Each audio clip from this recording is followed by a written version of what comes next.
We dive into confessions. Like to do this on Wednesdays because here we are in the midpoint of the week. And if you are carrying something with you, a skeleton in your closet, a dirty little secret of sorts, you feel a little bit guilty. We don't want you feeling guilty. We want to get that out for you. So what you do is you let that out. Get it off your chest at 237. It's text 35270, and you have something like that. What's your confession? So I call out of work pretending to be sick, which I know everybody does. But when I do that, I also tell my boyfriend that I'm sick. So it gets me out of doing chores and like cooking, and I get all of the attention. Is that bad? So, I mean, plenty of people, let's be honest, plenty of people do call in sick to the office, but you're kind of taking it next level, and that you're not just sick as far as work's concerned. You're even letting your significant other like wait on you hand and foot, like people tend to do when their partner is ill. Do you think that that's sketchy? Yeah, because I get calling in sick to work, taking a little break, but then having your significant other just do all that for you, I would feel guilty. But it is confessions. So That's true. We feel no judgment. We don't. Do you have a confession this week, Amy K? I do have a confession, and I'm really happy you haven't said anything about it yet. Oh, am I involved in your confession in some way? But as you can tell, when I walked in this morning, I'm a little bronzer than usual. Have you not noticed? Oh. So my palms are a little orange. Face is pretty. Is it bad? You fixed the face. It's everywhere. The now hands? your hands, I'm seeing it. Okay. Oh, and the arms.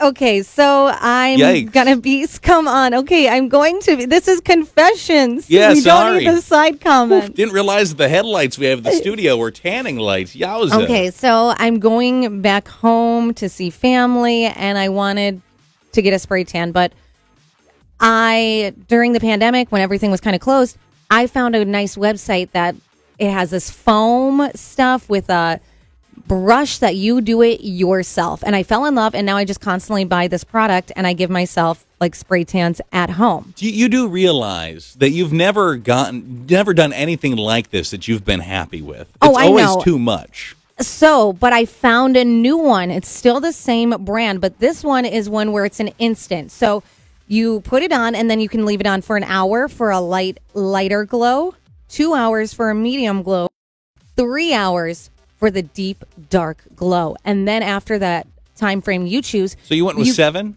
Yeah. So you slept in it? Yeah. You go and shower. That is exactly what happened. I put it on last night, and then I had my robe on. I was waiting for Steven to come home from work, and he got stuck there late. So after a while, I ended up falling asleep, and I fell asleep with the spray tan on.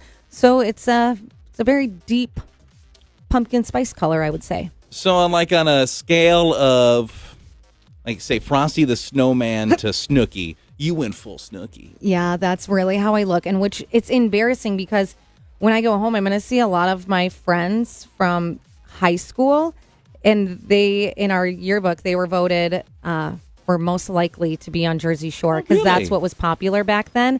I think they have kind of learned how to get the perfect spray tan now where they're not going to look as orange. But now when they see me again, I think they're going to say, oh, you still look the same. But yeah. My palms are very, very orange. Yeah, you're kind of a heat miser if we want to stick with a holiday theme. I fell asleep with it. Do you have a confession today? Hi. My sister just recently put her son, my nephew, into a modeling agency to do commercials and print and whatnot. Mm-hmm. And I absolutely adore her, and I love my nephew. But this kid has no business being in modeling because he's not exactly that cute. As in, his hair is a mess. It is a crazy little salad on top. The teeth are a train wreck because he looks very rodent-esque, I guess, so to speak, and I feel terrible saying that. And I also know that we live in a world where, I get the fact that you can finish in last place and get a trophy, but this kid doesn't deserve a pretty trophy because, he doesn't. I feel like maybe we're being a little rough on the kid I've never seen before. We'll say that all kids are awkward. Let's just be honest. Most kids are a little bit awkward. Every single one of us has had an awkward stage. That being said, is it like a real modeling thing? Or is it one of those things that you see on Facebook every now and then? It's like, hey, if you give us some money, we're going to take some expensive headshots of your kid that you have to pay for in addition to the money you gave us, and you might end up on The Sweet Life with Zach and Cody. I don't know a current show, but you know exactly what I'm talking about, I know what you're talking about. But even if she did sign him up for, maybe he's just not going to get any gigs, or maybe that's the style they're looking for. The kid who kind of looks like a monster and escaped a tornado and is taking over a kindergarten or something like that. Maybe that's what they're looking for. But if the nephew wanted to do it, your sister wanted to do it, just let them try it out. Now casting for Disney Channel a rodent-esque looking child. I know, that was a harsh way to put it. We have just the kid for this. We just hired him. You've seen some texted confessions. Amy K. Yeah, someone said, I need to confess about how much money I've been spending this holiday season. It started with Thanksgiving. I really wanted to go above and beyond to impress my in-laws. I spent way too much on food. We had tons of leftovers. And now with gifts and things like that, I'm spending so much. I know my husband is going to be upset. Someone else said, I need to confess, I invited a girl over that I just started dating to cook dinner for her. I made pasta, garlic bread, and I told her the sauce, yeah, I made this from scratch. Really, it was just out of the jar. She said it was so good, and I definitely need to start cooking more. She said she wants time for dinner. Honestly, I'm a terrible cook, and now I don't know. Do I stick with it, or am I just honest? Well, you definitely never let her see that ragu bottle. Not until you're, committed, I don't think. You keep that hidden.